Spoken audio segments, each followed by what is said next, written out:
In front of me is HUAWEI MatePad 12X, and today I would like to show you how you can change the food apps. Begin by opening Settings and scrolling down to access Apps and Services.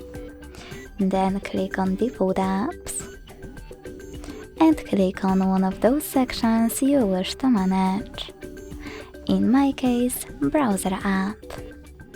Now tap on another app you wish to apply as your new default one and hit Change in the pop-up.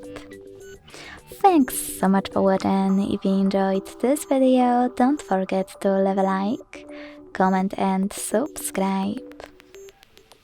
Bye!